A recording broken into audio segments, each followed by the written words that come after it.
boy, Republicans were really mad that people are talking about Dylann Roof and how he was a right-winger, conservative, and racist, and he used the Confederate flag as a symbol.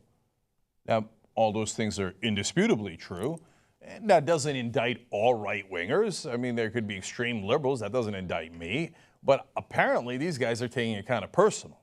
So that's up to them why they're taking it personal. Let's start with Rush Limbaugh. He has a theory on why we're all making such a big deal out of this. By the way, we're making a big deal out of it because 9 people were murdered in a church. But no, Rush says there's a different reason why. Somebody at the New York Times, in the midst of all that's going on in South Carolina and pretty much everywhere else, I'm telling you, folks, there is an all-out assault on the conservative way of life. The biggest threat they face is domestic political opposition. The one thing, ISIS is not threatening their power. The Chi-Coms are not threatening their power.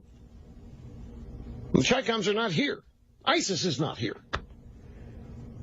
But the Republicans are. The conservatives are. The conservatives run against them in elections. The conservatives want to win the presidency and as many elective offices as possible.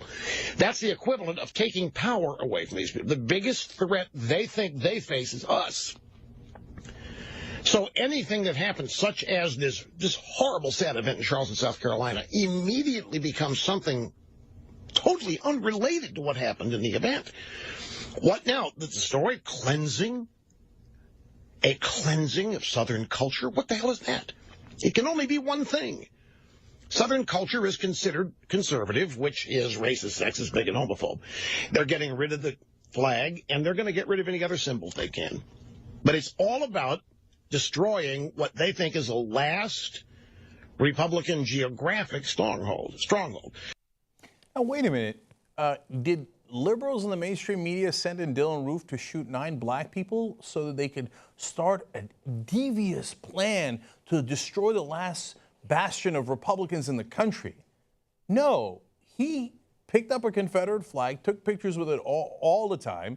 He had a Confederate flag and mention of it on his license plate. He wrote a manifesto about how whites had to regain power in this country. He went to conservative websites, got those ideas, put it in his manifesto. He went out and killed 9 people. And then you turned it around and said, oh, you see how they're doing what he just said, quote, an all-out assault on the South and Southern culture. No, Dylann Roof is the one who did the assault. Nobody else did an assault. These guys, they got twisted. No. You see, it's not Dylann Roof's fault. It's not the Confederate flag's fault. It's not racist fault. It's the liberals' fault, of course. Right. Now, O'Reilly's going to take it to another level. He's going to declare war. Ooh. It is an amazing thing to watch. The USA has gone from being the land of the free and the home of the brave to a country dominated by white supremacy. No longer is it white privilege. Now it's supremacy. The allegation that white Americans are actively trying to keep black Americans down. The only TV network that does not accept the blatant dishonesty that America is a white supremacist nation is Fox News.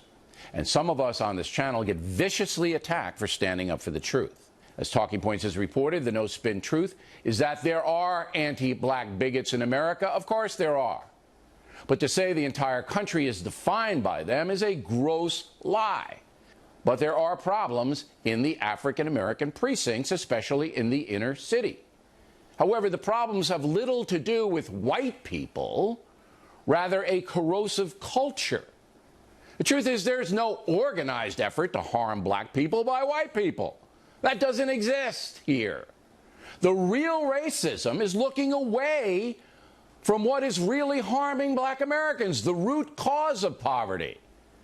And as Talking Points has reported over and over and over again, that is the dissolution of the African-American traditional family, chaos on the streets in poor neighborhoods, and an educational system that does not demand the same standards of achievement that are demanded in the white neighborhoods.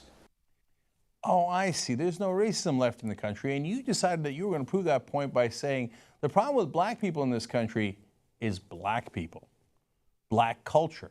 Is there a problem of racism in the white culture? No. Yes, there are some racists in the country, but overall, there is no problem with the white culture. No, the problem is black culture has disintegrated, and that's why you're having the inner city problems that you see now. Where did anybody get the idea that Fox News perhaps hasn't diagnosed the issue of race in America correctly? So where would they get the idea that they blame black people for the problems rather than looking to see if there are systemic problems? Hey, why are black people in the inner cities? Now, there's a lot of different reasons. One was, of course, the history of this country that led to certain migration patterns and certain socioeconomic situations. Are you going to deny that? No, everybody started on an equal footing? No, it's not relevant. It's not, look away. No. The real problem is black culture.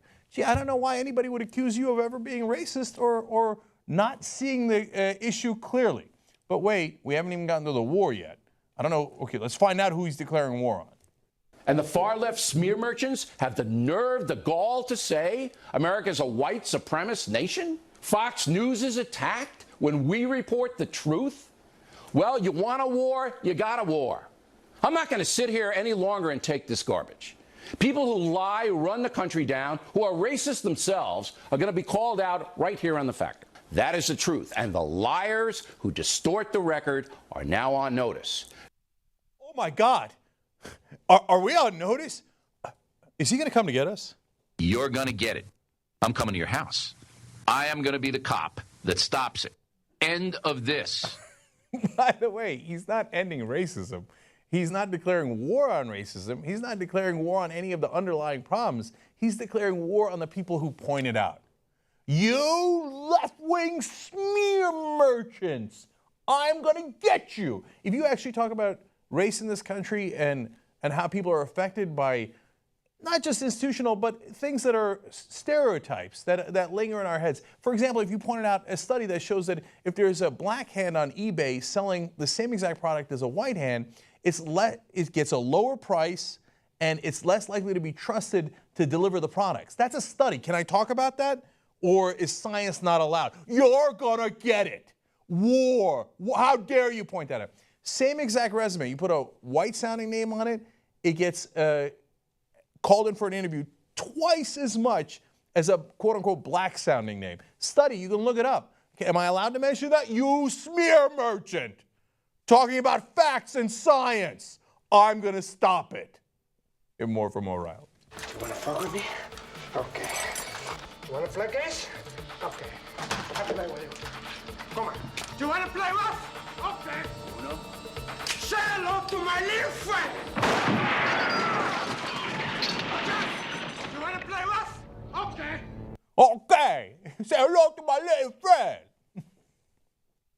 This guy, the funny thing is, he thinks he's tough. Like he walked off that set strutting like this, like, see, yeah, left-wing smear merchants. Got him. Got him. What about the real problems in the country? No, don't you dare talk about them. Don't you dare talk about them, okay? There are no problems in this country. Well, of course, except for black culture.